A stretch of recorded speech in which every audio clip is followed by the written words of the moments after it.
on a attendu un petit peu, vous avez douté, on n'avait pas le quorum, on a énormément de personnes malades ou en deuil. Et puis, on a nos professeurs qui sont en notation, là, où ils sont conseil de... Moi, je crois qu'ils sont à la rencontre professeurs et machin, et apparemment, c'est institutionnalisé, on ne peut pas y déroger.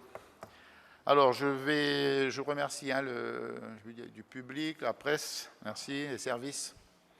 Merci pour la préparation de ce conseil. Je vais procéder à l'appel. Donc, Eddy Lecourieux présent, Jean-Jacques Afchin, Rusmaïni San Mohamed, Maurice Pelage, Elisabeth Rivière, Olivier Berthelot donne procuration. J'ai pas les. J'ai pas la. Attends. Bouge pas. Voilà. Pardon. Olivier Berthelot donne procuration à Elisabeth Rivière, Sabrina Ouédé donne procuration à Maurice Pelage, Guy Guépi. Valérie Bolo donne procuration à Guy Guépi, Lionel Pagaloua. Élodie Ferrali donne procuration à Lionel Pagaloua, Marguerite Filimohaou donne procuration à Chantal Courteau, Michel Baudry.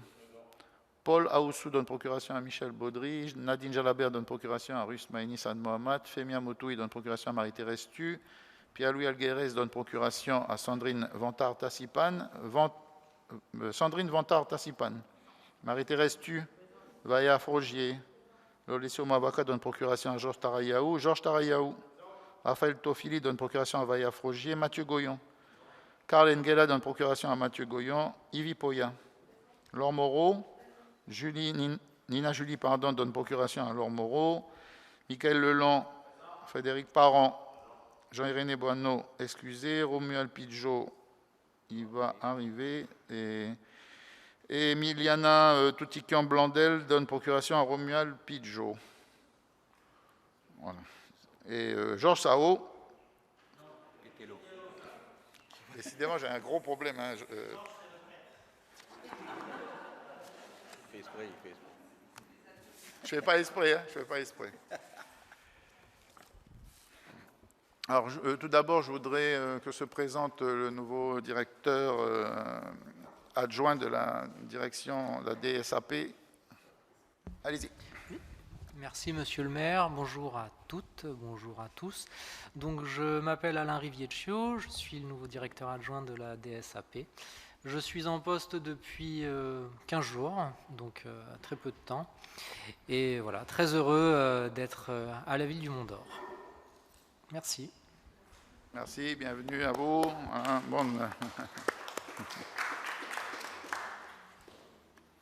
Voilà, une grosse direction, donc on attendait du renfort, parce que c'est une direction qui a énormément de travail, et comme l'a dit STP d'ailleurs, énormément de boulot, donc on est content que le renfort arrive. Voilà, bonne carrière chez nous. Voilà. Le premier point appelle la session, donc c'est Madame Sadmoa Matin, session par la ville du Mont-d'Or du lot 1016, section Boulari au profit de la SCI Émeric. Oui, donc par délibération de 2017, le conseil municipal a autorisé la vente au profit de la SCI Émeric, représentée par M. Arnold Babin, pour 5 lots, d'une surface totale de 31 arts et 800 tiers.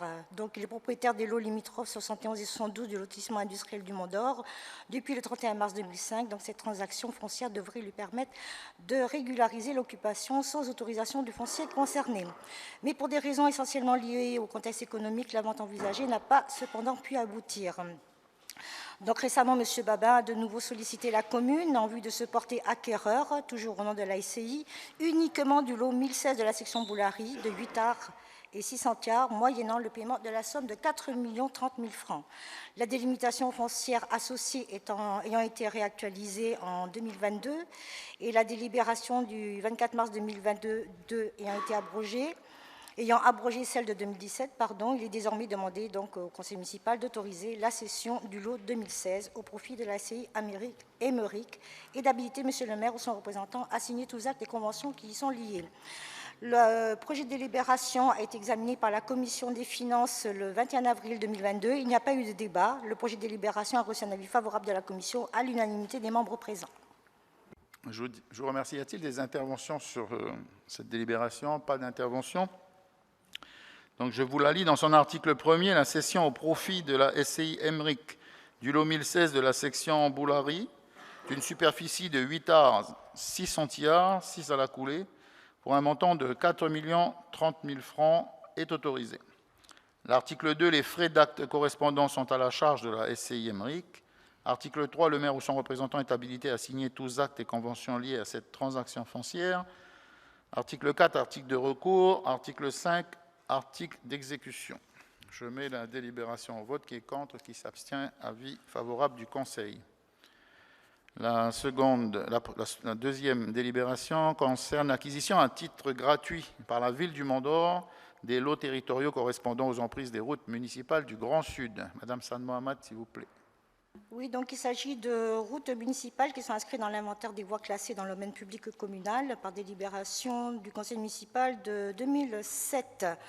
Donc, depuis, elles sont entretenues donc, par la municipalité, mais leurs entreprises appartiennent essentiellement au gouvernement de la Nouvelle-Calédonie ainsi qu'à la province sud. Il est aujourd'hui nécessaire de parfaire cette procédure de classement des routes municipales via la cession à titre gracieux des emprises de ces voies de la commune, ainsi conforter le cadre juridique dans lequel les interventions de la municipalité ont lieu. Les travaux fonciers correspondants ont donc été effectués dans le quartier du Grand Sud en vue du transfert de propriété de 28 lots territoriaux d'une surface totale d'environ 94 hectares, 56 arts et 14 centiards.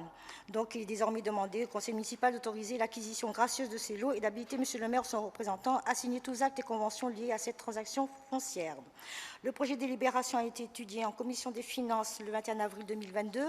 Madame Frogier a demandé s'il est prévu un budget au FIP pour l'entretien de cette nouvelle portion de route. M. Watteligon répond que la ville entretient déjà cette portion de route et que la voie est déjà classée. Il n'y aura donc pas d'impact sur le budget. Madame San Mohamed a demandé si la ville a maintenant récupéré l'assiette foncière de toutes les voies. M. Watteligon a répondu par la négative. Dans le quartier du Grand Sud, la ville a récupéré la totalité du foncier des routes municipales, mais il reste celui des chemins ruraux.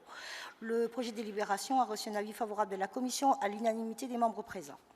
Je vous remercie. Donc ça, ce sont des délibérations qu'on a régulièrement à chaque conseil municipal. Nous sommes en train de mettre à jour l'inventaire de tous ces fonciers, puisqu'à l'époque, on classait sans être réellement propriétaire du fonds de route. Donc là, ça se fait avec les privés. Là, maintenant, on fait également dans le Grand Sud. Et puis, alors, j'allais dire, c'est une petite délibération, mais en même temps, c'est un très, très gros travail. Hein. Donc, il faut vraiment souligner ce travail et remercier les services de la DSAP, le service de l'urbanisme, pour ce remarquable travail. Entre parenthèses, qu'on est les seuls aujourd'hui à faire sur l'ensemble de la Calédonie, et que ce soit la Nouvelle-Calédonie, la province sud ou les propriétaires fonciers, tout le monde se dit satisfait de ce travail, y compris notaires et tout ce qui peut être acte lié à ces transactions. Donc il n'y a pas d'intervention sur cette délibération, donc je vous la lis. Dans l'article 1er, l'acquisition à titre gratuit par la ville du Mont-d'Or des 28 lots territoriaux mentionnés ci-dessous, conformément au plan et procès-verbaux de délimitation ci annexés, est autorisée. Donc, dans le Grand Sud, vous avez, pour la section cadastrale Pirogue, vous avez 4 lots. Sur Ngo, vous en avez 8. Sur carénage, donc du lot 15 jusqu'au lot 26. Jusqu'au 34, Prony, Port-Boisé, 68, 69, 70, 71, 72, 73. Voilà ce qui fait 6 lots. Voilà. Donc, je n'ai pas le linéaire total, mais enfin, c'est le nombre d'autos, donc c'est 28 lots. Donc, l'article 2, le maire sans représentant est habilité à signer tous actes et conventions liés à cette transaction foncière. Article 3, article de recours. Article 4, article d'exécution. Je mets la délibération au vote. Qui est contre, qui s'abstient. Avis favorable du Conseil. Troisième délibération est du même genre. Elle concerne l'acquisition à titre gratuit par la ville du Mont-d'Or des lots, cette fois-ci provinciaux, correspondant aux emprises des routes municipales du Grand Sud. Madame San Mohamed. Oui, donc les travaux fonciers correspondants ont bien été effectués dans le quartier du Grand Sud, mais en vue du transfert de propriété de 8 lots provinciaux pour une surface totale de 5 hectares, 60 arts et 59 centiards, donc à l'instar du texte précédent. À la commission des finances, donc, il n'y a pas eu de débat. Le projet de délibération a reçu un avis favorable de la commission à l'unanimité des membres présents. Merci. Y a-t-il des interventions? Pas d'intervention. Je voulais la délibération. L'acquisition à titre gratuit par la ville du Mont-d'Or des 8 lots provinciaux mentionnés ci-dessous, conformément au plan, description des limites et au procès-verbal de délimitation s'y annexé, est autorisée. Donc vous avez deux lots 37-40 de la section Les Pirogues, lot 31-32 de la section Engo, 29-30-31-35 de la section Carénage. Article 2, le maire ou son représentant est habilité à signer tous actes et conventions liés à cette transaction foncière. Article 3, article de recours. Article 4, article d'exécution. Je mets la délibération au vote. Qui est contre, qui s'abstient. Avis favorable du Conseil. Prochaine délibération concerne l'habilitation du maire à signer une convention concernant le partenariat avec l'ONG Conservation International, pour le dire en anglais, en faveur de la sécurisation de l'alimentation en eau potable, la restauration forestière et la prévention du risque d'incendie dans la vallée de la Coulée. Je crois que c'est Madame Courteau. C'est Madame... Oui, pardon, Sandrine. Allez-y.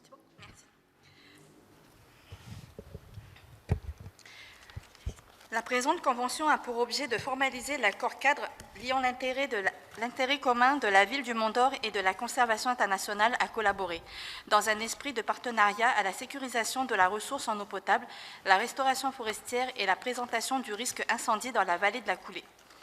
Par projet, la ville et Conservation internationale souhaitent apporter leur contribution à la politique de l'eau potable, de l'eau partagée, en élaborant un plan de gestion des ressources en eau de la vallée de la Coulée.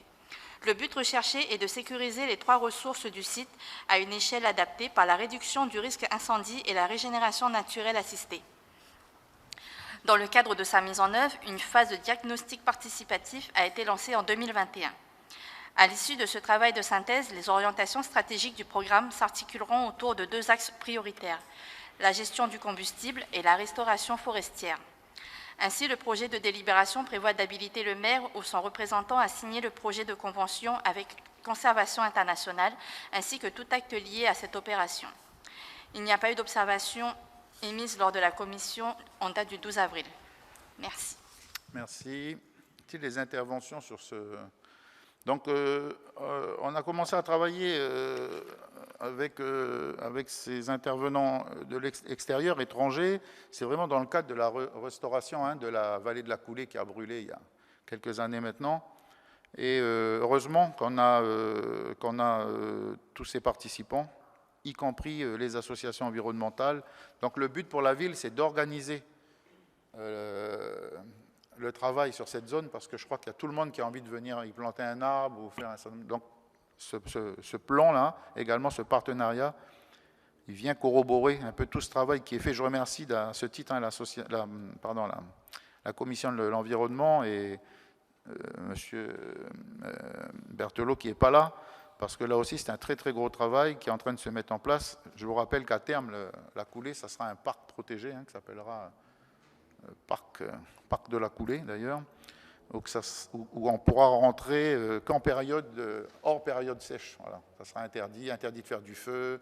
On est en train d'y mettre déjà des bungalows, on est en train d'y mettre des bancs, des tables, des chaises, on est en train d'y mettre des accès pour éviter aux gens de passer un peu partout dans la forêt. Et donc on bloque toutes les routes qui sont aujourd'hui ouvertes dans la végétation. Donc on est en train de fermer toutes ces routes pour éviter justement que les gens aillent partout avec leurs véhicules faire du camping sauvage, voire le dimanche faire un barbecue à des endroits pas adaptés, quoi. Donc vraiment un très gros travail qui malheureusement ou heureusement, ça sera un travail de longue haleine, puisqu'il faut restaurer entièrement cette forêt et surtout les zones de captage, puisqu'on a 3 captages importants dans la vallée. Donc, s'il n'y a pas d'intervention, je voulais la délibération. Article 1er, le maire ou son représentant est habilité à signer avec l'ONG Conservation International la convention cadre de partenariat s'y annexée relative à la mise en œuvre d'un plan de gestion des ressources en eau de la vallée de la Coulée sur la commune du Mont-d'Or, ainsi que tous actes et conventions liés à cette opération. Article 2, article de recours. Article 3, article d'exécution. Je mets la délibération au vote. Qui est contre, qui s'abstient, avis favorable du Conseil. Nous allons maintenant passer à l'autre sujet qui est le plan de protection des forêts contre le feu, PPFF. Là aussi, ce sont des plans qui sont mis en œuvre par la province et par la Nouvelle-Calédonie, avec lesquels nous collaborons et qui va faire un travail dans les prochaines années. C'est également dans la politique de l'eau partagée. Vous savez que c'est un plan de la Nouvelle-Calédonie qui est ambitieux, auquel s'est immédiatement attachée la mairie du Mont-d'Or, la ville du Mont-d'Or, juste pour réhabiliter tous ces centres miniers dégradés et toute cette ressource en eau aujourd'hui qui est souillée. Madame Courteau, s'il vous plaît.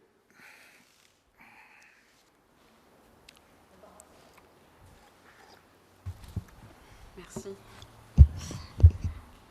Alors, les enjeux du plan de protection des forêts contre le feu, PPFF, sont élaborer une stratégie générale de réduction des feux à la source et définir un plan d'action priorisé selon les enjeux environnementaux, économiques et humains, améliorer l'aménagement des massifs pour faciliter la lutte contre les feux, favoriser la prévention et la répression, organiser la lutte pour prioriser les interventions sur les zones à enjeux, notamment environnementaux, conforter un niveau d'intervention intermédiaire entre les communes et la DCGR,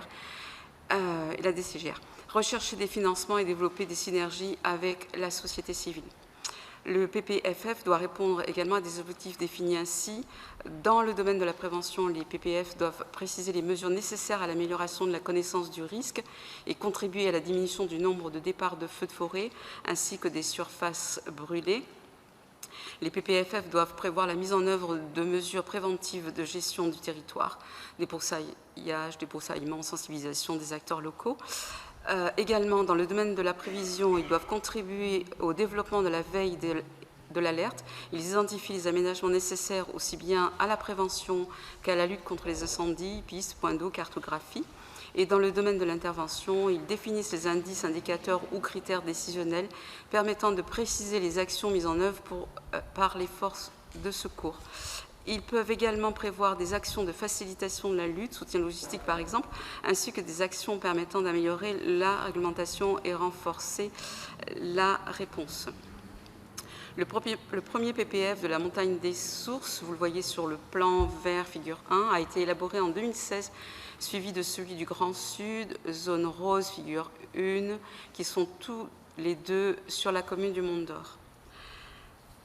Ce nouveau PPF mis en place prendra en compte la zone de la vallée de la Coulée et permettra la mise en œuvre de mesures de prévention et de protection contre les feux.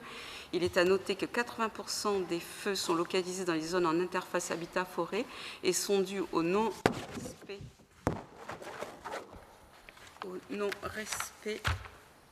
de la... Et j'ai pas la suite.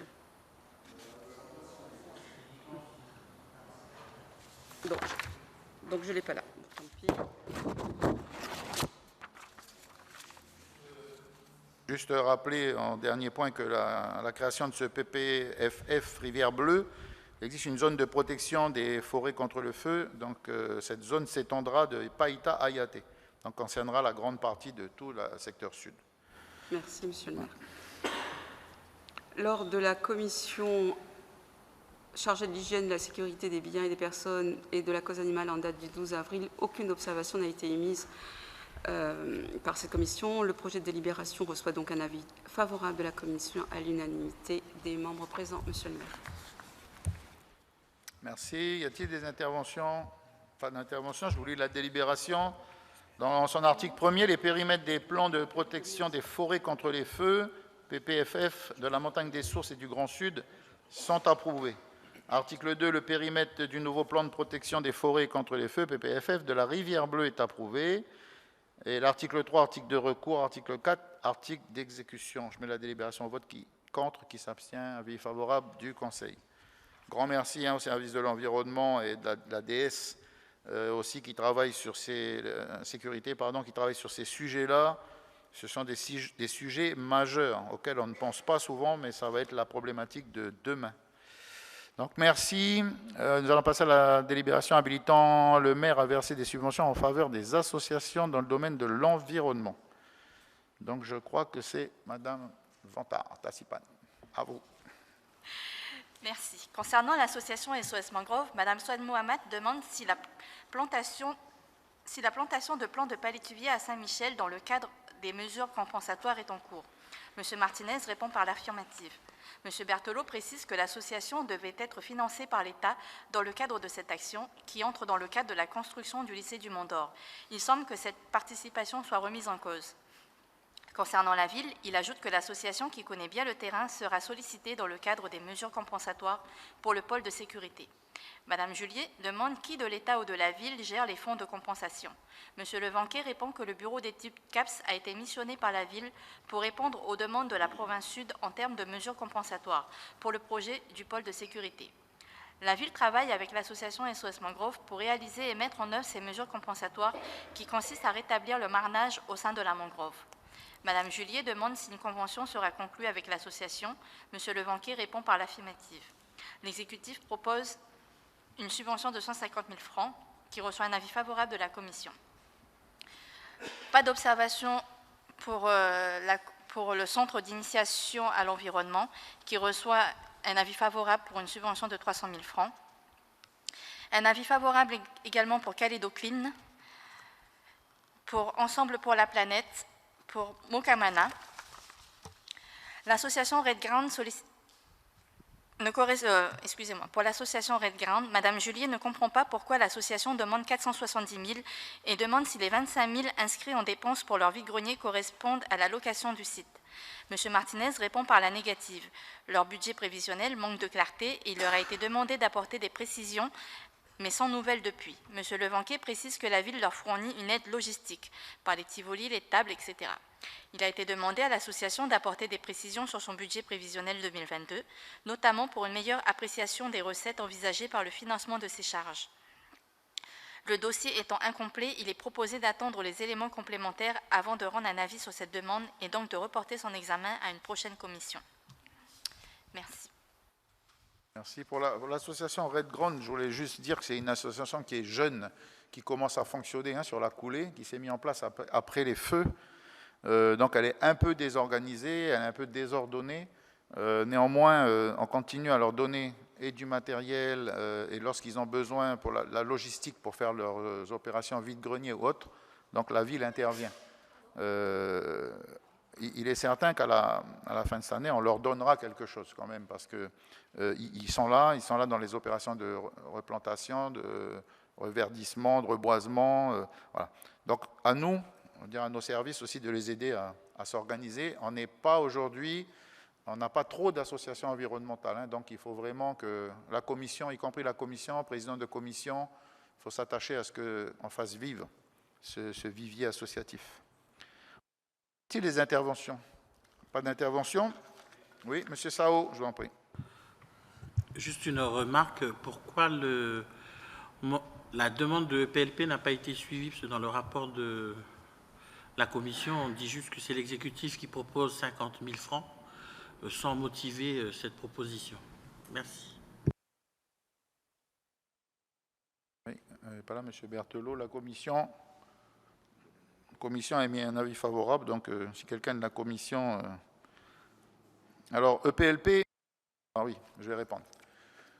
EPLP, donc, c'est une association qui n'intervient pas sur la commune. Donc, c'est une association, j'allais dire, d'intérêt général, d'intérêt calédonien. Moi, j'ai eu à plusieurs reprises Mme Cornaille. Moi, je suis désolé, il y a aussi le gouvernement qui doit payer ce genre de sujet. Si on veut faire, nous, on aide surtout les entreprises, les associations qui travaillent sur le Mont-d'Or, qui nous aident au quotidien dans nos démarches, qui nous aident à... Donc, le but, c'est aussi de les aider à s'étoffer. C'est comme FC Que Choisir, tous ces grands sujets, j'allais dire, politiques ou de politique sociale ou sociétale, je pense que c'est un peu aux autres institutions à ouvrir le porte-monnaie, à les aider. Donc nous, on a toujours donné, c'est une aide, c'est la même aide qu'on aide d'ailleurs à UFC Que Choisir, on leur donne tous les ans, et encore UFC Que Choisir, ils ont un juriste qui vient 2 fois par mois à la mairie du Mont-d'Or pour recevoir les Mont-d'Oriens. Donc c'était un principe qu'on a souhaité voir établi. Moi, j'avais reçu un jour Madame Cornaille. Je lui avais dit, ben, écoutez, on va monter la subvention à 100 000 francs, voilà ce que je peux faire. Elle me dit, moi, je n'ai pas besoin d'une aumône. bon, monsieur n'a pas besoin d'aumône, vous savez, je reste avec mes 50 000, et puis, donc je vous le dis tout, hein, comme ça c'est clair. Mais après, effectivement, on peut en donner plus et plus et plus. Je sais que PLP aujourd'hui fait un certain nombre de choses. Elle a des moyens pour fonctionner, privés, il y a des ONG, il y a tout un tas d'associations qui travaillent avec eux. Bon, s'ils étaient à la rue, peut-être demain on les aiderait un peu plus, mais je crois qu'aujourd'hui ils s'en sortent très bien sans nous. Et encore une fois, moi je disais, j'aurais bien aimé que PLP vienne planter un arbre sur la commune, voilà, ce qui ne semble pas être leur créneau. Voilà pourquoi. Y a-t-il d'autres interventions? Pas d'autres interventions, je vous lis la délibération. Le maire est habilité à verser des subventions aux associations détaillées ci-dessous. Donc vous avez association SOS Mangrove pour 150 000 francs, association Centre Initiation à l'environnement pour 300 000 francs, association Calédocline pour 500 000 francs, association Ensemble pour la planète pour 50 000 francs, association Bocamana pour 450 000 francs, pour un total d'1 450 000. Le versement de ces subventions dans l'article 2 est imputable au chapitre 65, autres charges de gestion courante du budget 2022 de la ville du Mont-d'Or. Article 3, les associations devront fournir rapport avant le 1er avril, le rapport moral et financier. Article 4, article de recours. Article 5, article d'exécution. Je mets la délibération au vote. Qui est contre? Qui s'abstient? Avis favorable du Conseil. Nous allons passer maintenant à l'habilitation du maire à verser des subventions en faveur d'associations dans le domaine de sécurité. C'est à nouveau Chantal. Excusez-moi. L'association des marins et marins anciens combattants de Nouvelle-Calédonie, AMAC, l'exécutif propose de leur verser une subvention de 50 000 francs CFP. L'avis favorable de la commission a été donné pour ce montant. L'amicale des combattants du Mont-d'Or, ACMD, l'avis favorable de la commission à l'unanimité des membres présents pour 300 000 francs. L'association citoyen mondorien, lors de la commission, M. Alguérès remarque qu'il n'y a pas de bilan financier 2021 ni de budget prévisionnel 2022 joint à leur courrier de demande de subvention. Il demande si ces documents ont été réclamés à réclamer. M. Levanquet répond par l'affirmative. La ville n'a toujours pas reçu ces documents, en particulier le budget prévisionnel 2022. Le dossier étant incomplet, le vice-président propose d'attendre les éléments complémentaires afin de rendre un avis sur cette demande et donc de reporter son examen à une prochaine commission. Avis favorable de la commission à l'unanimité des membres présents pour reporter l'examen de cette demande de subvention sous réserve de l'obtention d'un dossier complet.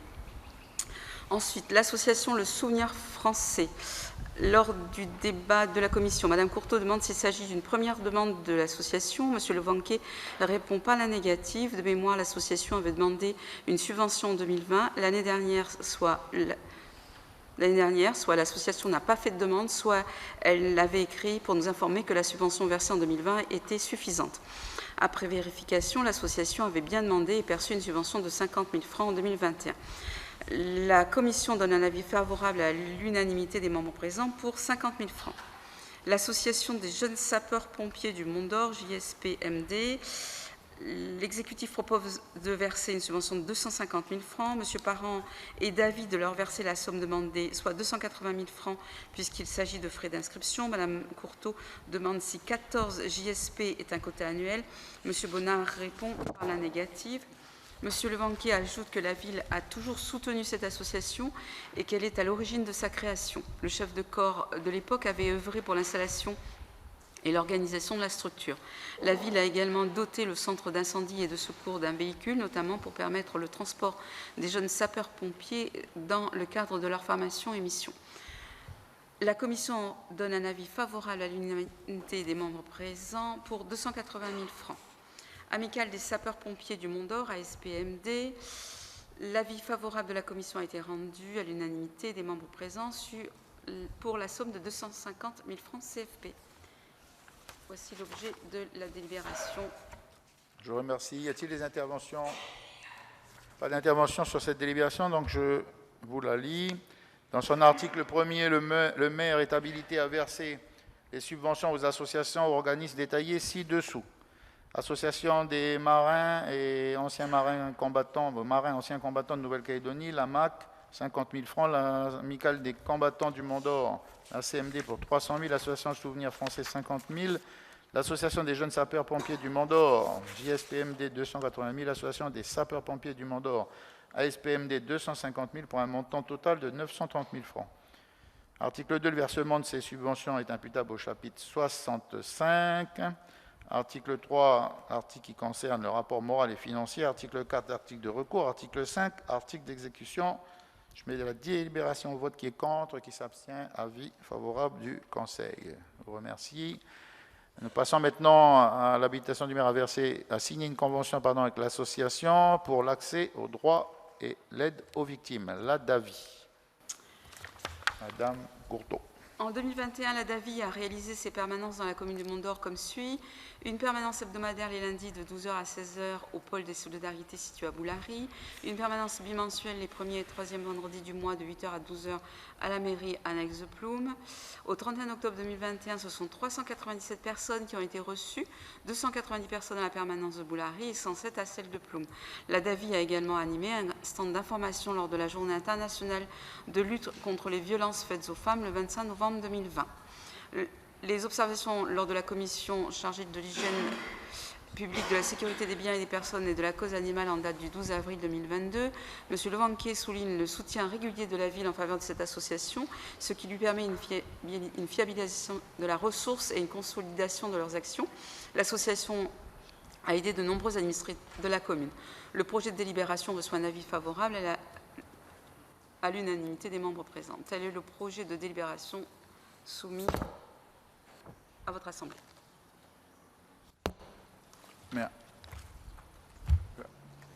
C'est bon, merci. Oui, merci. Je vous lis, y a-t-il des interventions?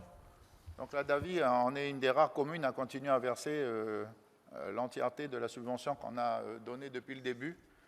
Donc c'est une structure qu'il faut soutenir. Voilà, et malheureusement, elle a été à un moment amenée à disparaître. Et donc ils ont une permanence sur le Mont-d'Or et ils nous font vraiment un très beau travail. Et à chaque fois, lorsqu'il y a le conseil d'administration de cette association, il ne manque pas de remercier et de saluer la délibération que nous prenons pour eux. Donc je vous remercie, une somme importante, mais qui est aujourd'hui très utile. Il n'y a pas je vous lis la délibération. Donc, dans son article 1er, le maire ou son représentant est habilité à signer une convention s'y annexée et ses avenants éventuels avec l'association pour l'accès aux droits et l'aide aux victimes et à lui verser une subvention d'un montant de 3 600 000 francs. Dans son article 2, le versement de cette subvention est imputable au chapitre 65, article 3, article concernant le rapport moral et financier, article 4, article de recours, article 5, article d'exécution. Je mets la délibération au vote qui est contre, qui s'abstient. Avis favorable du Conseil. Nous avons maintenant, toujours Chantal, l'habilitation du maire à signer une convention avec la SPANC. S'il vous plaît. Lors de la commission en charge du secteur en date du 12 avril 2022, Mme Jalabert demande des précisions sur la campagne de stérilisation. Mme Ferrali explique que les quartiers sont ciblés en fonction des retours des administrés, notamment lors des conseils de quartier. Actuellement, la campagne se déroule sur les secteurs de Ploum et de la Coulée. La fourrière intercommunale intervient également en dehors des horaires d'ouverture de la SPANC. M. Bonnard ajoute que la police municipale collabore avec la SPANC pour les accompagner, leur faire part des zones de recrudescence de chiens errants ou leur donner le contact des personnes référentes dans les quartiers. Mme Courteau trouve dommage que les autres associations mondoriennes œuvrant pour les animaux n'aient pas demandé de subvention à la ville. Mme Ferrali indique que pour les avoir rencontrées, elles n'ont pas formulé de demande dans ce sens. M. Berthelot ajoute que cela prouve que des associations peuvent fonctionner sans subventionnement public. M. Levanquier intervient pour indiquer que l'article 2 du projet de délibération sera modifié afin de préciser qu'il sera versé à l'association une subvention de 500 000 francs par an sur 3 ans à compter de 2022 pour la campagne de stérilisation. Cela évitera en effet de devoir passer chaque année jusqu'en 2024 une délibération au conseil municipal. Mme Courteau indique que la ville vote un budget annuel et que s'engager sur 3 ans ne lui convient pas. Elle demande donc que soit rajoutée la mention dans la limite des crédits inscrits. M. Levanquier répond que cette mention peut être ajoutée. Il précise que le programme est prévu sur 3 ans et qu'il est nécessaire que les vétérinaires aient cette visibilité. Le projet de délibération reçoit un avis favorable de la commission à l'unanimité des membres présents. Tel est l'objet du projet de délibération, Monsieur le maire.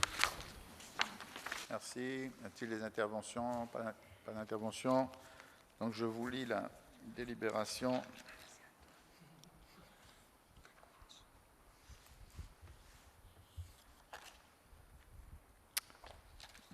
Le maire ou son représentant est habilité à verser une subvention de 100 40 000 francs dans le cadre du fonctionnement de la Société protectrice des animaux de Nouvelle-Calédonie. Le versement de cette subvention est imputable au chapitre 65. L'article 2, concernant le rapport moral et financier. L'article 3, le maire ou son représentant est habilité à signer la convention s'y annexée et ses avenants éventuels avec la SPANC et à lui verser une subvention dans le cadre de sa campagne de stérilisation de 500 000 francs par an sur 3 ans à compter de 2022.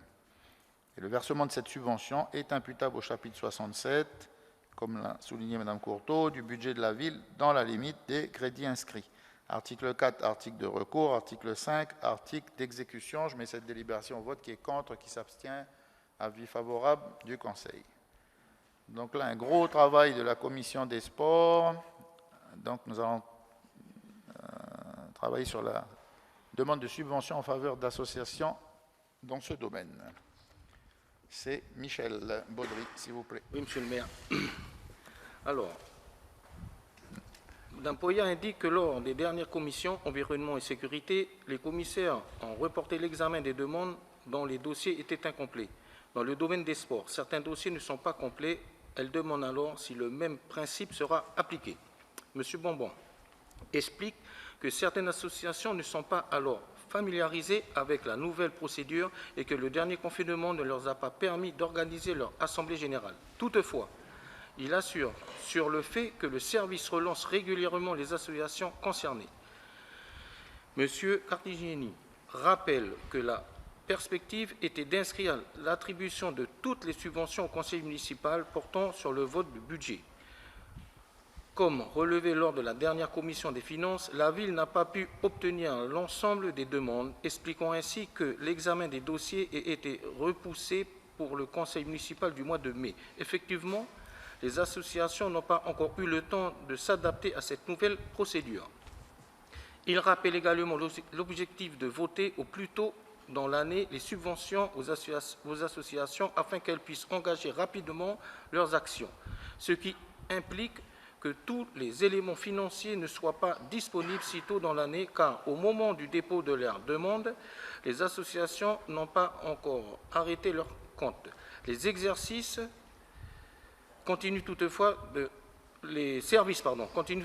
réclamer chaque rapport moraux et financier, et s'il s'avère qu'une association a trop perçu, voire n'en avait pas besoin, il reste la possibilité de ne pas verser de subventions l'année suivante, voire de récupérer les subventions versées à tort. Il rassure sur le fait que les services contrôleront effectivement les bilans. Enfin, il précise que du point de vue de la ville, les dossiers ne sont pas incomplets puisqu'il s'agit d'une nouvelle procédure et qu'au moment de l'attribution, les comptes ne sont pas arrêtés. À ce stade, on peut se contenter du courrier de demande et de la prévision budgétaire de l'association. Par anticipation, la ville a inscrit au budget la totalité de ce que la ville verse habituellement, mais ce qui n'engage en rien la collectivité puisque le montant inscrit sera ventilé en fonction des demandes réelles qui auront été formulées. Mme Poya entend les propos de M. Cartigiani, mais par exemple, le Mondor Basket Club a fourni un dossier complet pour une subvention de 500 000 francs et pour autant, le montant prévu au budget est inférieur. M. Cartigiani répond que c'est certainement pour d'autres raisons que c'est d'un dossier incomplet. M. Bonbon confirme que certaines associations dans le Mondor Basket Club ont englobé leurs demandes exceptionnelles dans leurs demandes de fonctionnement. Contrat d'agglomération. L'école Aikido Michel Mariotti demande une subvention de 50 000 francs. Avis favorable de la commission à l'unité des membres présents pour 50 000 francs. Le Mondor Basket Club, M. Bonbon précise qu'après étude du dossier, 400 000 francs sont en réalité destinés au fonctionnement du club et 100 000 francs sont destinés à l'achat d'un fauteuil pour la section handi-basket. Il a ainsi été demandé au club de faire parvenir une demande de subvention exceptionnelle pour l'achat de ce fauteuil. Avis favorable de la commission à l'unité des membres présents pour 400 000 francs. Athlétique Club Espoir de Boulari. Avis favorable de la commission à l'unité des membres présents pour 100 000 francs. Dolphin Basket Club du Mondor. M. Bonbon précise qu'après étude du dossier, 200 000 francs sont destinés au fonctionnement du club et 100 000 francs devait être destiné au financement du déplacement en Australie en juillet. Toutefois, ce projet a été abandonné. Au regard du faible nombre de licenciés de moins de 18 ans, Mme Poya demande si le club tente d'attirer les jeunes à la pratique de cette discipline. M. Bonbon répond par l'affirmative. Des tournois et des journées portes ouvertes sont en effet organisés. Avis favorable de la commission à l'unité du monde présent pour 200 000 francs. Boxing Club du Mont d'Or. Boxing Club du Mont d'Or, M. Bonbon précise qu'après étude du dossier, 300 000 francs sont en réalité destinés au fonctionnement du club et 300 000 francs CP sont destinés à l'achat de matériel. Il a ici été demandé au club de faire parvenir une demande de subvention exceptionnelle pour l'achat de matériel, sacs et de frappe, etc. Mme Poya souhaite savoir où pratique le club. M. Bonbon répond qu'il utilise la salle Omnisport de Boulari. À noter que le club prévoit de faire un gala de boxe en juillet pour promouvoir leur discipline. M. Baudry indique que la boxe attire beaucoup de jeunes. Il est proposé de leur verser une subvention de 100 000 francs. Avis favorable de la commission de l'unité du monde présent pour 300 000 francs. Jeunesse sportive du Mont d'Or. Mme Poya souhaite savoir pour quelles raisons la subvention prévue au budget a diminué de 50 000 francs, en passant de 300 000 francs à 250 000 francs. M. Bonbon répond qu'il y a une erreur dans le tableau présenté au commissaire. L'association a obtenu une subvention de 250 000 francs l'an dernier et non 300 000 francs comme indiqué dans le tableau.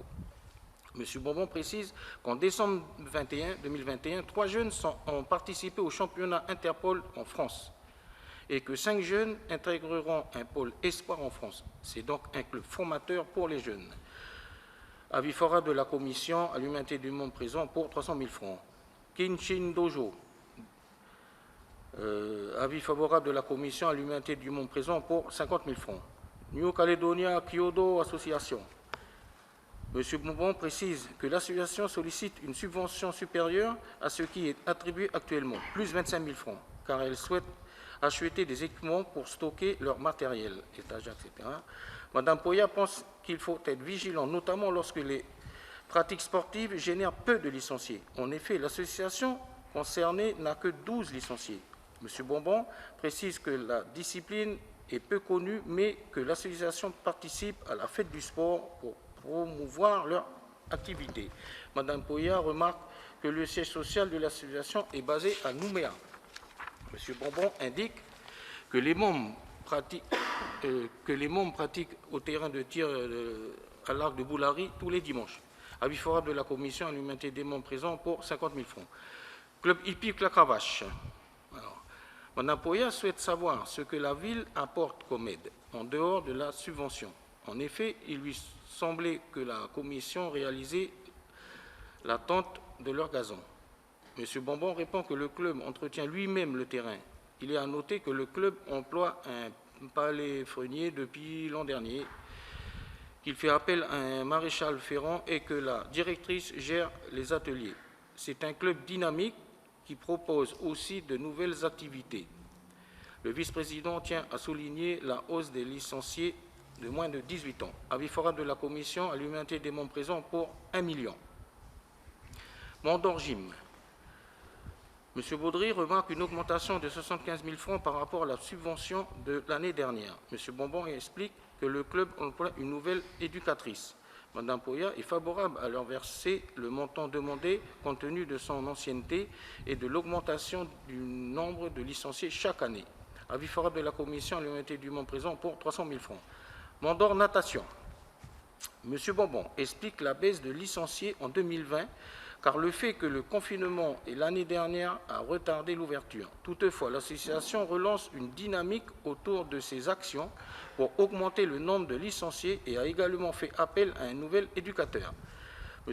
Nguela indique qu'il faut être pragmatique car toutes les associations ont connu une baisse de dynamisme suite au confinement de l'an dernier.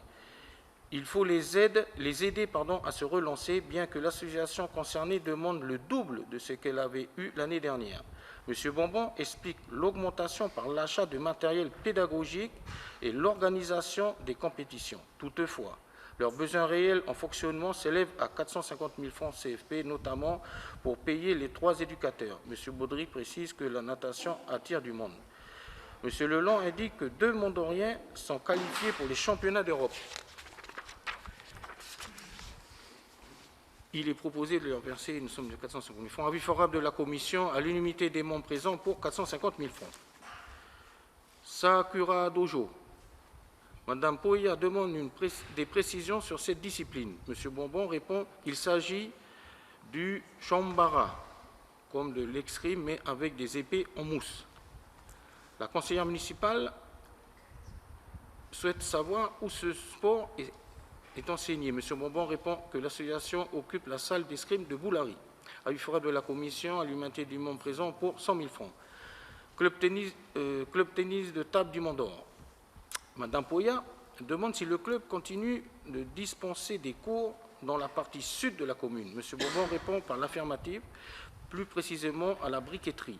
Monsieur Leland souhaite connaître les raisons pour lesquelles le club demande une subvention d'un tel montant alors qu'il y a peu de licenciés, 15 personnes. Monsieur Bonbon explique que c'était normalement pour l'achat de tables supplémentaires, mais le club a réussi à obtenir un budget participatif de la province sud. Avis favorable de la commission à l'humanité des membres présents pour 100 000 francs. Au vu des discussions, monsieur Cartigeni rappelle que les services ont travaillé à la présentation des critères d'attribution, comme demandé par l'exécutif municipal et les élus de l'opposition.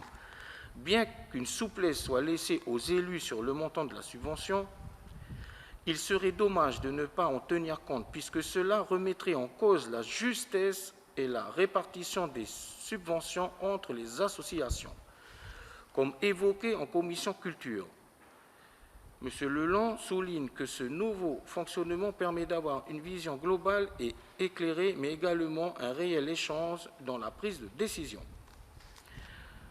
Archerie Club du Mont d'Or. Avis favorable de la commission à l'humanité du Mont présent pour 270 000 francs. Vélo Club calédonien du Mont d'Or. M. Bonbon précise qu'après étude du dossier, 350 000 francs sont destinés au fonctionnement du club et 100 000 francs sont destinés à l'achat des maillots. Il a ainsi été demandé au club de faire parvenir une demande de subvention exceptionnelle pour l'achat des maillots. Avis favorable de la commission à l'humanité des membres présents pour 350 000 francs. Les piroguiers du Mont d'Or. Madame Poya fait remarquer que le budget prévisionnel est manquant. Par ailleurs, l'association demande une subvention conséquente à la ville, bien que les parents paient les inscriptions. M. Nguela précise que cette association a un rayonnement assez large dans la commune et que le nombre d'enfants inscrits au centre de vacances a augmenté entre 2020 et 2021, près de 100 enfants supplémentaires. M. Leland suggère d'informer l'association que son dossier complet l'année prochaine, la subvention serait refusée, d'autant plus qu'elle a les moyens de le faire du fait de sa structure, contrairement à d'autres petites associations. M. Bonbon indique que c'est le discours qu'il a donné à toutes les associations concernées. Avis favorable de la commission à l'humanité des membres présents pour 3 millions CFP. Les scouts de Nouvelle-Calédonie, groupe du Mont d'Or. Madame Poya émet la même remarque que pour l'association des piroguiers du Mont d'Or sur le budget prévisionnel. M. Bonbon explique que c'est parce que l'expert comptable de l'association n'intervient qu'en mai-juin. M. Nguela indique que le nombre d'enfants inscrits au centre de vacances a augmenté entre 2020 et 2021, plus de 200 enfants supplémentaires. Mme Poya pense que c'est ainsi dû à leur communication sur les réseaux sociaux. Avis favorable de la commission de l'humanité des membres présents pour 1 200 000 francs CFP. Association sportive du Mont d'Or, Monsieur Leland demande si le terrain de football a été refait. M. Bonbon répond que la réhabilitation du terrain n'a pas encore été faite. Des travaux ont été inscrits dans le cadre de l'appel à projet de l'Agence nationale des sports il y a 2 ans. Les vestiaires seront également agrandis pour permettre d'accueillir des matchs de Super League. Avis favorable de la commission à l'humanité des membres présents pour 2 700 000 francs CFP. Mont d'Or Ring. M. Leland souligne que cette association intervient dans la partie sud de la commune. Avis favorable de la commission à l'humanité des membres présents pour 250 000 francs CFP. Club canin du Mont d'Or. Avis favorable de la commission à l'humanité des membres présents pour 135 000 francs. Institut d'haltérophilie du Mont d'Or. M. Bonbon précise qu'après étude du dossier, 100 000 francs sont destinés au fonctionnement de l'association et 700 000 francs sont destinés à l'achat de matériel et à la participation d'une jeune de 14 ans au championnat de France en juillet. Cette association a été invitée à répondre à l'appel à projet de l'ANS. Avis favorable de la commission à l'unanimité des membres présents pour 100 000 francs. Maintenant, contrat hors contrat d'agglomération. Section multi-active RIMAP demande une subvention de 100 000 francs. Madame Poya demande si une convention a été conclue entre le RIMAP. Monsieur Bonbon répond que c'est prévu pour la mise à disposition du terrain de la plage de Carcassonne. Avis favorable de la commission à l'unanimité des membres présents pour 100 000 francs. Association des trailers de Nouvelle-Calédonie. Monsieur Leland fait remarquer que même si l'association n'est pas mondorienne, c'est une vitrine pour la ville. Avis favorable de la commission à l'unanimité des membres présents pour 300 000 francs. L'association municipale des sports. Avis favorable de la commission à l'unanimité des membres présents pour 450 000 francs. Alors, subvention exceptionnelle. Judo Club du Mont d'Or. Monsieur Bonbon précise que le club a été invité à se diriger vers l'appel à projet, l'ANS, ainsi que de la province sud qui met l'accent sur la pratique féminine.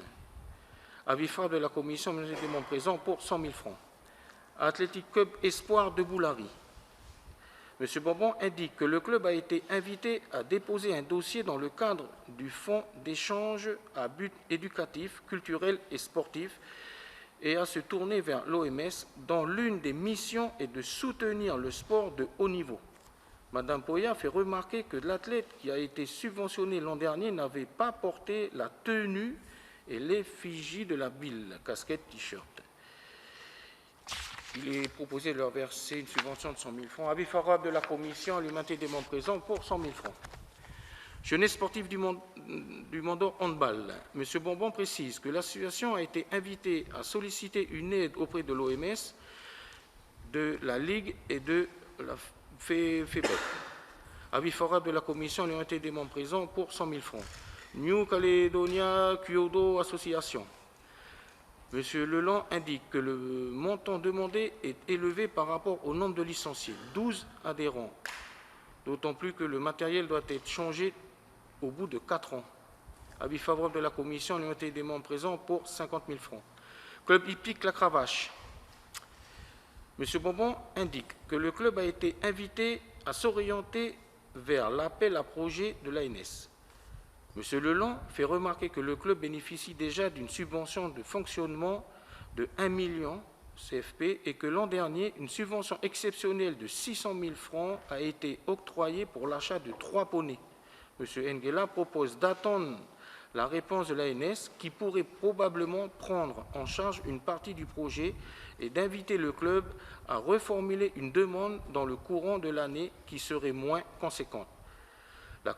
Les commissaires approuvent la proposition du vice-président. Avis favorable de la commission à l'unanimité des membres présents. Tel est l'objet. Monsieur le maire. Merci, M. Baudry, pour cette longue délibération. Alors moi, je suis très satisfait, puisque c'était ce qu'on voulait, c'était en début d'année, regrouper un maximum les subventions aux associations pour qu'elles puissent démarrer rapidement leur fonctionnement. Donc ça, déjà, c'est un premier point que je tenais à remercier et les services et les commissionnaires. Et puis surtout, bon, vous avez vu que cette année, la ville a conservé le montant financier qu'on y a mis l'année dernière, malgré les contraintes. On en avait parlé, c'était de dire qu'il fallait le tissu associatif, justement en période Covid, en période de complications, il faut le maintenir. Donc que ce soit en subvention, j'allais dire, de fonctionnement comme en subvention d'équipement, donc vous y avez mis les moyens. Donc je vous en remercie.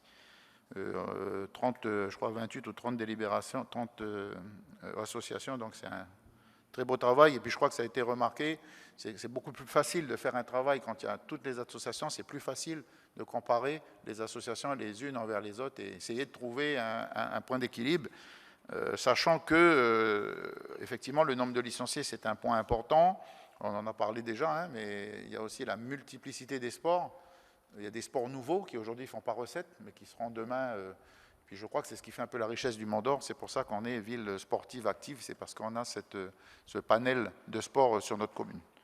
Voilà. Et puis aussi, où il faudra faire attention, c'est on aide aussi de plus en plus les gamins qui partent à l'extérieur, qui vont faire leurs déplacements sportifs, que ce soit en métropole ou que ce soit dans les territoires à côté. Et de plus en plus, aujourd'hui, on se retourne vers nous parce que ce soit la fédération, les fédérations, que ce soit le CTOS ou que ce soit la province ou la Nouvelle-Calédonie, versent de moins en moins. Et donc ça, on s'était toujours entendu que ces déplacements à l'extérieur, normalement, c'était une constante de CTOS et qui perçoivent de l'argent, justement, des ligues pour ça. Voilà, c'est leur travail. Nous, on est là pour mettre en place les installations, hein, et le fonctionnement aux associations. Donc là, je vois que... Alors tant mieux, parce qu'on a beaucoup de sportifs qui font des excellents résultats sur le Mont d'Or, mais il faut faire aussi attention, là aussi, il faudra une cote plus ou moins bien taillée pour ne pas dériver et puis se retrouver à faire le travail, enfin donner à la place des autres institutions aujourd'hui qui ont tendance à se dédouaner. Et puis, on a parlé aussi, c'est revenu dans le courrier, mais juste un aparté, c'est de dire qu'il faut voir là, les services avec l'achat des tables supplémentaires de ping-pong. J'ai cru comprendre qu'on en avait à notre disposition, mais qu'on ne les avait toujours pas récupérées. Vous avez senti le vent du boulet. Voilà. Super, merci. Merci. Donc, y a-t-il des interventions? Oui, monsieur Lelong. Alors moi, je vais réitérer les propos que j'ai déjà eus pendant la commission, c'est-à-dire que puis je vais même faire une enveloppe avec la culture, c'est-à-dire qu'en fait, je trouve que le rôle des élus dans les commissions culture et sport a vraiment profondément changé depuis le début de la mandature. Alors pourquoi? Deux raisons principales. La première, c'est le changement de mode de fonctionnement, vous venez de le souligner, c'est-à-dire le fait de concentrer en une commission le maximum d'associations, ça permet d'être plus équitable, puisque auparavant on naviguait un petit peu à vue, ça arrivait un petit peu au compte-gouttes et c'était toujours assez compliqué de définir une subvention, parce qu'on voyait bien ce qui nous restait au cours de l'année, mais ça s'épuisait au fur et à mesure de l'année. Donc ça, c'est déjà très bien. Et puis, c'est surtout les progrès qu'il y a eu au niveau de la transparence. C'est parce qu'au tout début de la mandature, c'est pareil, on disposait de très peu d'informations pour définir correctement, en fait, un montant de subvention. Donc là, je m'entends, c'est vrai que nous, ça a été un petit peu... on vous l'a demandé, on vous l'a répété, on a vraiment impulsé dans ce sens-là. Et là, maintenant, avant d'arriver en commission, on dispose quand même de la demande de subvention de l'association. On dispose de son bilan financier en N-1.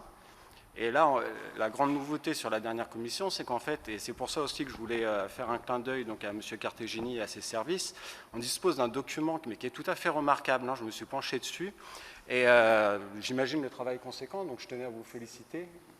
Je ne sais pas qui je félicite, mais vous passerez le mot.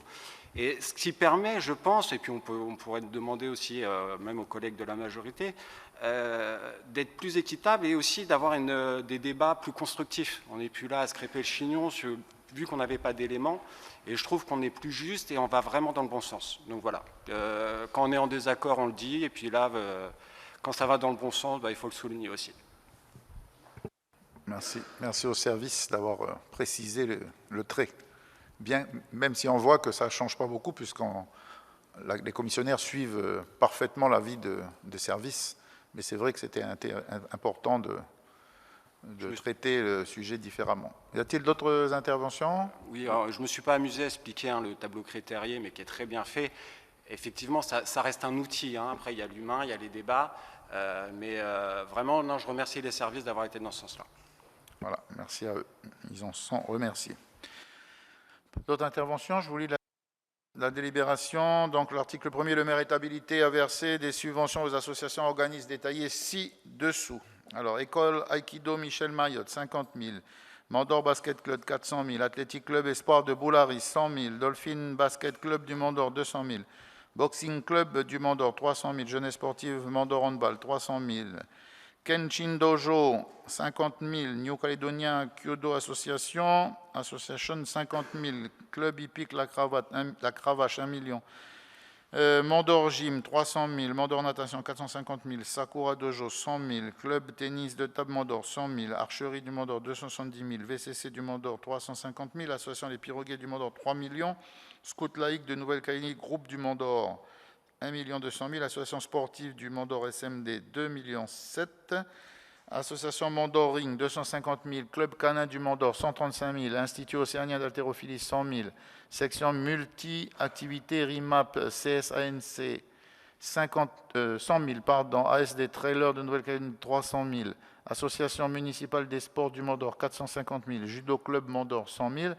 Athlétique Club Espoir de Boulari, 100 000. Jeunesse sportive Mondor Handball, 100 000. Néo-Calédonien Kyudo Association, 50 000. Pour un montant de 12 605 000 francs. Je voulais aussi attirer l'attention des commissionnaires que, certes, on apporte ce volume financier aux associations, mais derrière, il y a aussi les services qui viennent en renfort à chaque fois qu'il y a des manifestations sur la ville. Donc là aussi, ça sera à nous d'avoir des critères assez précis, parce que souvent, on parle de trails, etc., qui sont des grosses manifestations. Il y a des grosses demandes de matériel derrière, qui, moi, ça commence à aller un peu trop. Donc, on peut dire aussi, c'est la subvention qui aide à faire l'association, à faire l'événement, on va dire, à aider, et on y met ce qu'il faut. Mais en même temps, s'il faut revenir avec le personnel le week-end, et mettre des chapiteaux, des estrades, mettre des barrières, des chaises, des tables, etc., à ce moment-là, il faudra un jour, dans le montant de la subvention matérielle ou immatérielle, mais qu'on le mette, quoi. Parce que c'est pas simple à gérer aussi. Hein. Oui. Voilà, donc l'article 2, le versement de ces subventions est imputable au chapitre 65. Article 3, article concernant le rapport moral et financier. Article 4, l'article de recours. Article 5, article d'exécution. Je mets la délibération au vote. Qui est contre, qui s'abstient. Avis favorable du Conseil. Donc voilà, je crois qu'on a fini avec ce Conseil. Je voulais juste vous dire qu'on a un point. Ah, la culture. Ah, la culture. Et personne ne dit rien à côté de moi, je parle, mais on m'écoute. Vraiment, il y a un souffleur, mais l'ordre a travaillé pour rien, ma pauvre. Purée. Mais je parle fort pour voir si quelqu'un me... J'ai 2 souffleurs normalement de chaque côté, là. Tu sais pourquoi je dis ça? Parce que en même temps, j'ai pas de... Ah ouais, voilà, c'est ça. Alors, qui est la culture? Madame Tu, s'il vous plaît, Marie-Thérèse. Merci, monsieur le maire. La commission chargée de la culture s'est réunie le 20 avril 2022 afin d'émettre un avis sur les demandes suivantes. Association indonésienne de Nouvelle-Calédonie demande une subvention de 400 000 francs. Madame Moreau souhaite savoir s'il existe un reliquat de la subvention versée l'an dernier, 400 000 francs, étant donné que certaines actions n'ont pas pu être menées à cause de la crise sanitaire. Monsieur Lousier précise que l'association a tout de même réalisé des actions en 2021, comme la journée culturelle indonésienne et un travail en milieu scolaire, et que seul le spectacle prévu en fin d'année n'a pas pu être réalisé. Avis favorable de la commission pour 400 000 francs. Association Fakagalo Gata demande une subvention de 250 000 francs. Avis favorable de la commission pour 200 000 francs. Association des engins mobiles de Nouvelle-Calédonie demande une subvention de 250 000 francs. Avis favorable de la commission pour 250 000 francs. Association Street Force demande une subvention de 100 000 francs. Monsieur Lelon fait remarquer que la subvention de la ville représente une part importante de leur budget prévisionnel qui s'élève à 215 000 francs. Monsieur Lousier indique que l'association a souhaité être prudente au niveau de leur budget prévisionnel puisqu'elle n'avait aucune visibilité au regard des contraintes sanitaires lorsqu'elle a déposé sa demande de subvention en fin d'année dernière. À noter qu'elle organise depuis de nombreuses années un gros événement Pacific Brick Event qui regroupe tous les danseurs du Pacifique. Avis favorable pour la commission à 100 000 francs. Association folklorique polynésienne Heipuanui demande une subvention de 200 000 francs. Avis favorable de la commission pour 200 000 francs. Association Abracadabra demande une subvention de 150 000 francs. Avis favorable de la commission pour 120 000 francs. Association Les Villes Jumelles demande une subvention de 700 000 francs. Monsieur Lelon remarque que l'action principale est la création d'une chaîne YouTube. Monsieur Lousier explique que ce projet a émergé pendant ces 2 dernières années du fait des fermetures des frontières et qu'il est en cours de finalisation. L'association souhaite toutefois mettre l'accent sur les échanges physiques plutôt que virtuels entre les différentes villes jumelées. Madame Moreau indique que la ville est généreuse dans le soutien des associations, mais déplore le manque de présence des associations à certains événements. À titre d'exemple, de nombreuses associations n'étaient pas présentes, y compris l'association des villes jumelles à la fête des communautés du 26 juin 2020. Certes, un gros événement était prévu sur Nouméa ce jour-là, mais cette rencontre était programmée bien à l'avance. M. Louzier indique que malheureusement, les associations étaient sollicitées sur d'autres événements ce jour-là.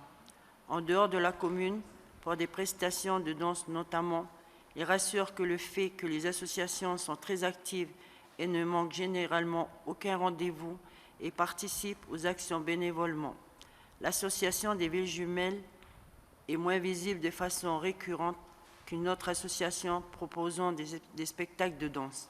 Elle est surtout visible dans le cadre du Festival Franco-Océanie. Madame Moreau demande s'il existe un calendrier annuel des événements culturels. Monsieur Louzier répond qu'il en existe pour les grands événements comme le 26 juin, le 14 juillet ou encore la journée des violences faites aux femmes. Ne sont pas compris dans ce calendrier la programmation du centre culturel, ce qui le rendrait illisible. La conseillère municipale demande à être destinataire de ce calendrier. M. Cartigeni indique que la maison des associations qui sera mise en place en fin d'année permettra aussi d'être une source d'information pour l'ensemble des associations. Le tissu associatif pourra être dynamisé en incitant ces associations à participer aux actions de la ville, ce qui serait notamment déterminant pour l'attribution de la subvention. C'est une démarche gagnant-gagnant où les associations auront de la visibilité pour participer à la vie associative et les manifestations de la ville sera bien représentées. Avis favorable de la commission pour 400 000 francs. Adamic demande une subvention de 200 000 francs. Madame Motohi demande s'il existe des statistiques par commune sur l'utilisation des chèques culture. Monsieur Louzier répond par l'affirmative. Monsieur Leland remarque que la ville de Dembéa et de Païta subventionne peu voire pas du tout l'association. Monsieur Louzier explique qu'il n'y a plus réellement d'offres culturelles dans ces communes. Monsieur Louzier précise que même si la ville subventionne à hauteur de 200 000 francs, elle récupère entre 600 000 et 800 000 francs grâce au chèque culture. Avis favorable de la commission pour 200 000 francs. AMJ BK demande une subvention de 300 000 francs. Madame Moreau demande si l'association pourra faire venir ses artistes internationaux cette année. Monsieur Louzier répond que le soutien financier de la ville leur donnera peut-être les moyens de faire venir des artistes australiens ou néo-zélandais. Avis favorable de la commission pour 300 000 francs.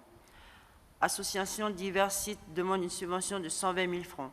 Avis favorable de la commission pour 120 000 francs. Association Tamara demande une subvention de 100 000 francs. Avis favorable de la commission pour 100 000 francs. Association Mau Fénois demande une subvention de 100 000 francs. Avis favorable de la commission pour 100 000 francs. Plus généralement, en ce qui concerne les subventions de fonctionnement, M. Leland tient à souligner que cette nouvelle méthodologie consistant à examiner l'ensemble des demandes de subventions en une seule séance permet de donner un avis éclairé et transparent, contrairement aux années précédentes. S'agissant des subventions exceptionnelles, il demande si la commission sera amenée à réunir dans le courant de l'année et si une date limite a été donnée aux associations pour déposer leurs demandes. M. Cartigeni répond qu'il y aura certainement une session en septembre-octobre. M. Louzier précise qu'il y en aura une dizaine de demandes de subventions exceptionnelles par an. Madame Lalu ajoute qu'il y a des associations culturelles qui fonctionnent sur fonds propres et qui ne demandent pas de subventions à la ville. Association anglo-calédonienne demande une subvention de 300 000 francs. Madame Moreau souhaite savoir à quelle fin sera utilisé l'argent de la vente de l'album. M. Louzier répond que l'album est surtout un outil de promotion et de valorisation qui pourrait être renvoyé aux radios ou à des producteurs de spectacles. La conseillère municipale demande si l'association des villes jumelles leur apporte une aide. M. Louzier répond par la négative. Avis favorable de la commission pour 200 000 francs. Association Partage demande une subvention de 200 000 francs. M. Leland demande si l'association, avec sollicité une aide financière de la ville l'an dernier. M. Louzier répond par l'affirmative, mais il s'agissait d'un projet différent. Madame Moreau souhaite savoir si la ville dispose de la programmation du festival Franco-Océanie. M. Louzier répond que les services de la ville y travaillent. Avis favorable de la commission pour 100 000 francs. Voilà, monsieur le maire. Merci, madame Thull. Y a-t-il des interventions? Pas d'intervention. Donc, je vous lis la délibération. Le maire est habilité à verser les subventions aux associations ou organismes détaillés ci-dessous. Association indonésienne de Nouvelle-Calédonie, 400 000 francs. Association Fangangalongata pour 200 000 francs. Association des engins mobiles de Nouvelle-Calédonie pour 250 000. Association Street Force pour 100 000 francs. Association folklorique polynésienne Heipuanui pour 200 000 francs. Association Abracadabra pour 120 000 francs. Association Ville Jumelle du Mont-d'Or 400 000. Adamic 200 000. AMJBK 300 000. Diversité 120 000. Association Tamara 100 000. Association Mau Mau Fenoa 100 000. Hanglang Calédonia 200 000. AS Partage 100 000 pour un montant total de 2 790 000 francs. Article 2, le versement de ces subventions est imputable au chapitre 65. Article 3, l'article qui concerne le rapport moral et financier. Article 4, article de recours. Article 5, article d'exécution. Je mets la délibération au vote. Qui est contre? Il s'abstient. Avis favorable du Conseil. Voilà, le Conseil est terminé. Juste vous dire que... Oui, Madame Frogier. Monsieur le maire, si vous me permettez, juste... alors, ce ne sont pas des questions diverses, mais peut-être des observations diverses. Juste pour vous dire que donc, la liste des sélectionnés pour les mini-jeux du Pacifique est sortie et il se trouve qu'on a un de nos collègues conseillers municipaux, Karl Engela, qui a été retenu pour représenter la Nouvelle-Calédonie aux Jeux de Saipan. Donc, on va lui souhaiter bon courage. Et puis, s'il ne nous ramène pas de médaille, il reste dehors. Il sort du Conseil. Oui, il sort, voilà. Il sort du Conseil. On a aussi des Mondoriens, parce que le Mont-d'Or est quand même bien connu pour être pourvoyeur de qualité sportive. Et je tenais à souligner la sélection de Noah Tetouanoui en tant qu'encadrant de l'équipe de handi athlétisme. Ça fait plusieurs années qu'il est impliqué dans le... C'est pas le handi basket, hein, c'est le handi athlétisme. Et donc voilà, donc c'est la récompense d'un très beau travail et je ne doute pas que la direction des sports saura nous tenir informés parce qu'il y a plus d'administrés de la commune, mais c'est ces deux-là qui sont un peu sortis de la liste que j'ai pu regarder. Et donc de remercier la direction qui nous tiendra au courant des belles performances des athlètes de notre commune. Et puis, je voudrais réagir à l'autosatisfaction du groupe Génération NC sur le bon déroulement des commissions. Donc, c'est très bien. En revanche, moi, j'allais vous proposer que certaines commissions, qu'on les suspende ou qu'on les fasse carrément plus, parce que certaines commissions, on n'a pas de débat. Et les seules réponses que l'on a des groupes d'opposition sont abstention, avis réservé pour le Conseil ou on donnera notre avis plus tard. Donc c'est bien d'avoir d'autosatisfaction et de dire que les commissions marchent bien, mais dans ces cas-là, il faut participer à toutes les commissions, pas juste celles qui nous conviennent. Voilà. Merci, monsieur le maire. Merci. Juste vous dire, monsieur... Oh, oui. Questions diverses? Ah. Allez-y. Juste vous dire qu'il va rester un point quand même, parce que je vous avais précisé la dernière fois qu'on allait vous sortir le tableau des dégâts qu'il y avait eu sur la commune là, et de l'organisation qu'on avait mis en place avec les services pour pouvoir se rapprocher de toutes les personnes qui ont subi des dégâts, et on vous montrera comment on a travaillé sur ce sujet. Oui, monsieur Sao, vous avez la parole.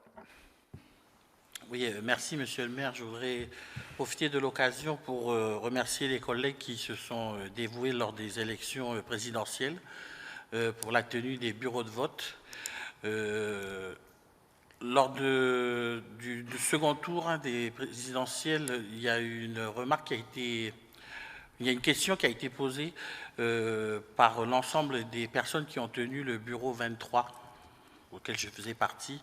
Je ne sais pas si on aura un conseil municipal avant la prochaine échéance électorale, mais que cette remarque elle soit prise en compte, notamment pour l'accueil des personnes à mobilité pas forcément réduite, mais qui ont des difficultés à marcher, parce que le bureau 23, il est situé au fond de l'école de la briqueterie, et nous avons une personne âgée, enfin, qui n'était pas très âgée, pour être honnête, mais qui avait des difficultés à marcher et qui a mis presque 2 heures pour arriver déjà au bureau de vote, et ensuite pour pouvoir repartir du bureau de vote.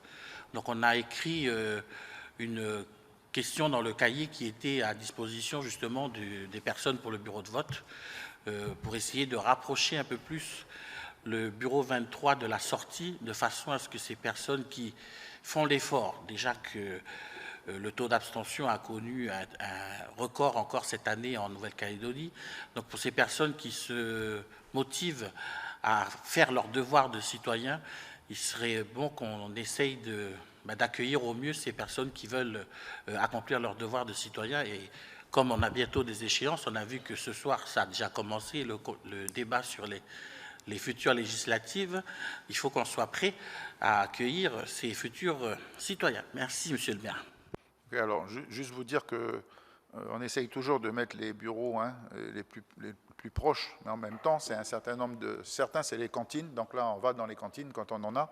Quand on n'a pas de cantine, on fait dans les salles de classe, et souvent, c'est à la dévolution du directeur d'école qui regarde avec l'enseignant, parce qu'il y a des classes qu'on peut... enfin, des classes ou des salles de motricité ou des salles de repos, où on peut facilement... mais elles ne sont pas toujours... elles ne sont pas le plus près de la rentrée. Donc, quand c'est comme ça, moi, je regarde si les gens peuvent rentrer avec la voiture. Voilà, il y a un portail, donc c'est au président du bureau de regarder avec les services. Nous, on avait un cas à Yahweh où on a fait ouvrir le portail pour que la personne aille le plus près possible. Voilà. Après c'est pas toujours facile pour nous de... Voilà, il faut regarder. Et puis, si vraiment, dans le cas le plus improbable, la personne, elle ne peut pas se déplacer, ou elle a des gros soucis, ben, c'est la procuration. Voilà. Parce que adapté à... On peut faire, quand on peut, je vous le dis, on le fera. On le fera, on regardera ce bureau. Mais sinon, si vous pouvez faire rentrer la voiture, la personne, elle vient prévenir, et puis au moment où elle vient, on ouvre les portails et on fait rentrer la voiture. On l'a fait à Yahweh, donc je vous le dis aux uns et aux autres. Là, ce n'est pas le cas, je confirme, parce que moi, c'est le bureau de vote où je vote. En fait, on parle d'une grande école, puisque c'est la briqueterie, et c'est vrai que c'est vraiment à l'opposé de l'entrée. Nous, il faut passer sous les vérandas, s'il pleut, ça peut être glissant, donc effectivement, après, il faut se rapprocher certainement de la directrice, comme vous avez dit, il y a peut-être une salle plus appropriée, plus près de l'entrée. Ouais, on a noté. Voilà.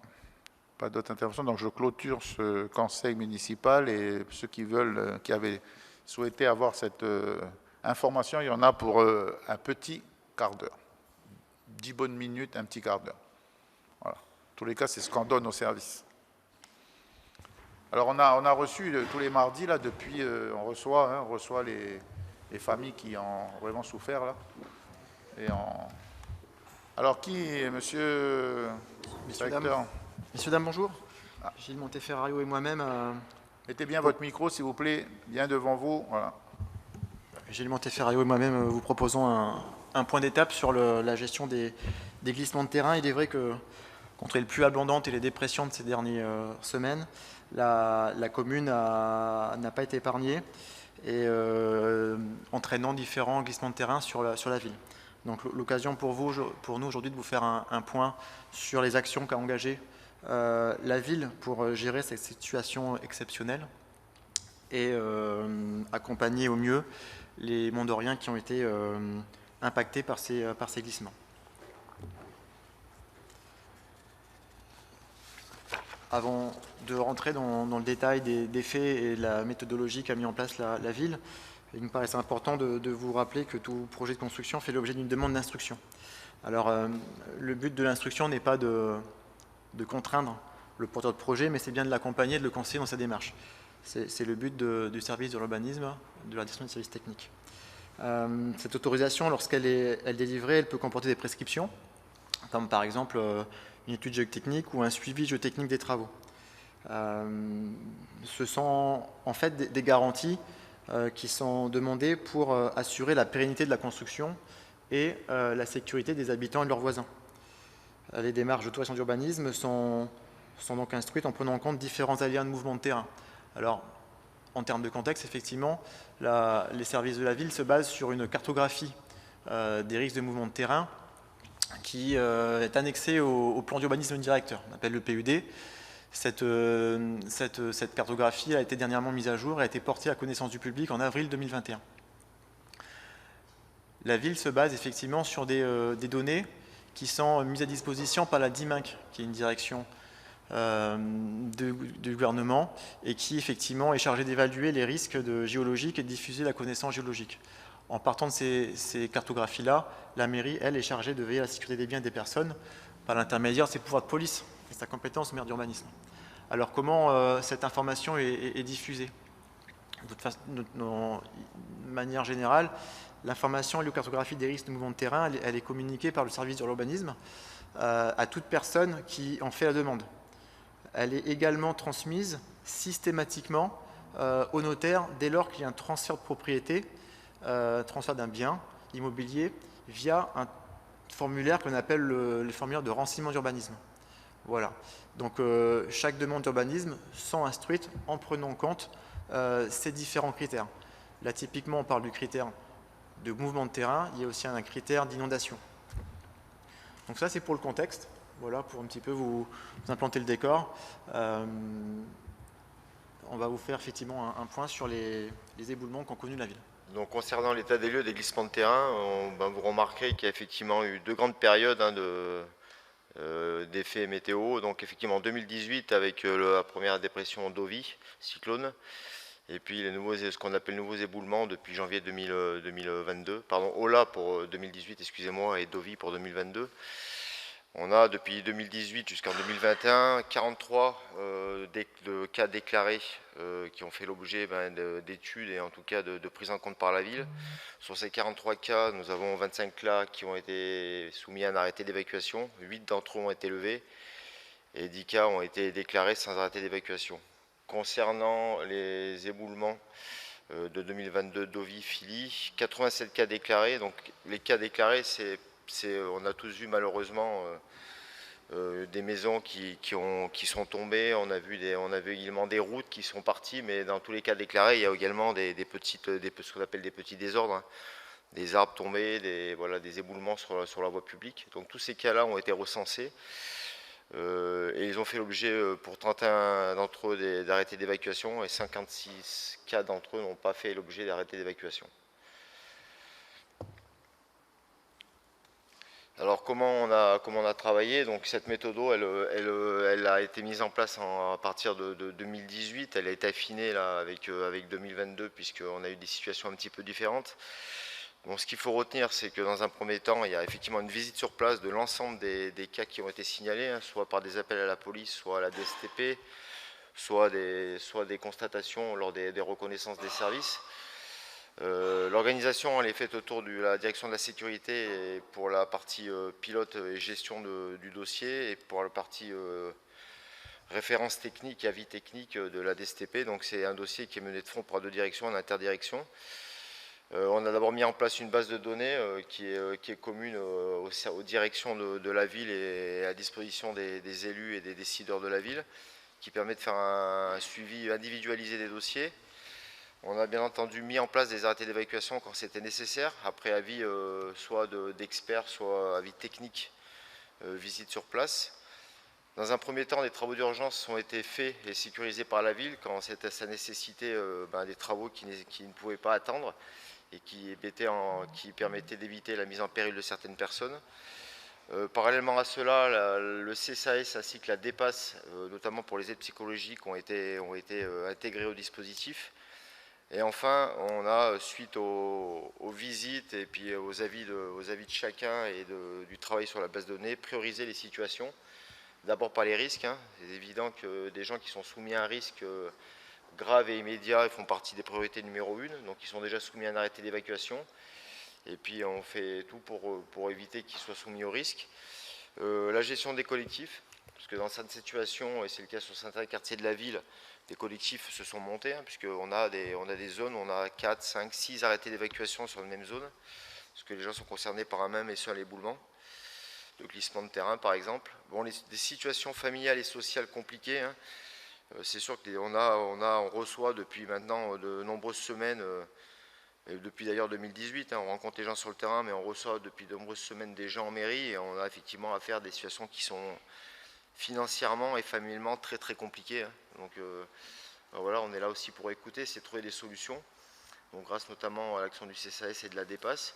Et enfin, on a mis en balance tout ce qui est du domaine privé et du domaine public.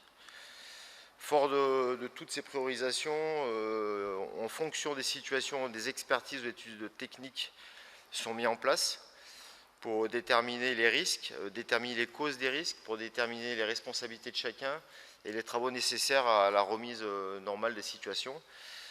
On a rencontré bien sûr, comme je vous l'ai dit, l'ensemble des sinistrés, alors soit sur place pour des petits désordres, on les a tous rencontrés sur place, mais on les a aussi rencontrés in situ à la mairie, là, et notamment en présence des élus, pour qu'ils puissent avoir affaire à quelqu'un qui puisse leur donner des éléments de réponse et prendre des décisions.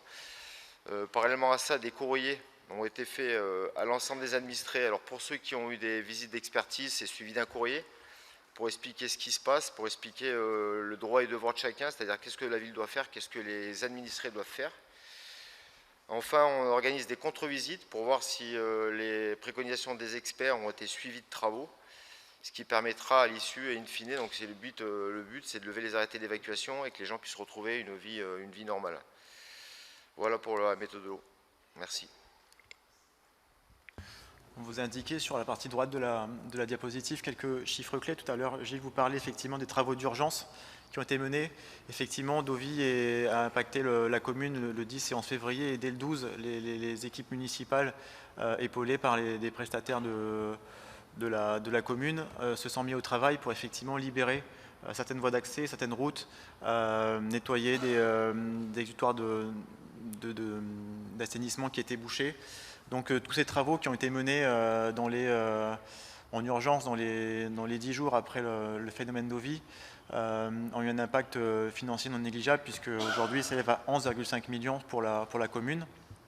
En parallèle de tout ça, et en fonction des visites qui ont été faites et des cas qui ont été référencés, des études géotechniques ont été lancées. Donc aujourd'hui on a une vingtaine d'études qui sont en cours. Ces études sont effectivement techniques et longues, elles ont aussi leur coût. Il faut savoir que, voilà, que 13 millions de francs ont été engagés à ce jour sur les études. On voulait effectivement vous rappeler que dans les cadres qu'il y a une procédure opérationnelle qui a été mise en place via les services de la police municipale et du centre d'intervention de secours lors des épisodes pluvieux. Si tu veux détailler, c'est bon. Donc voilà. Ensuite, là, vous avez effectivement, Gilles Monteferraillou, vous évoquez tout à l'heure une base de données. C'est effectivement un tableau référençant toutes les données recueillies sur les éboulements. L'idée de cette cartographie, c'est de pouvoir les mettre visuellement sur une carte de la commune. Là, vous avez effectivement un extrait sur les Hauts-de-Robinson et Boulary. L'idée étant de pouvoir superposer les cas avec la cartographie des risques d'éboulement. Ça permet effectivement de confronter et de conforter les études, et surtout de pouvoir géographiquement référencer les zones qui nécessitent des travaux à court, moyen, voire long terme. Alors là, c'est une image qui est fixe. Après, on a la possibilité de pouvoir le faire tourner sur un modèle 3 dimensions. Donc ça, c'est effectivement un travail qui est mené en interne à la ville. Vous voyez effectivement les couleurs ici sur les différents reliefs. Vous avez 4 niveaux de risque en fait, hein. Quand il n'y a pas de couleur, le risque est totalement nul. Là où c'est vert, par exemple ici, c'est un risque qui est faible. Quand il est très faible, jaune c'est faible, orange c'est moyen, et les couleurs violettes que vous avez là, c'est un risque élevé.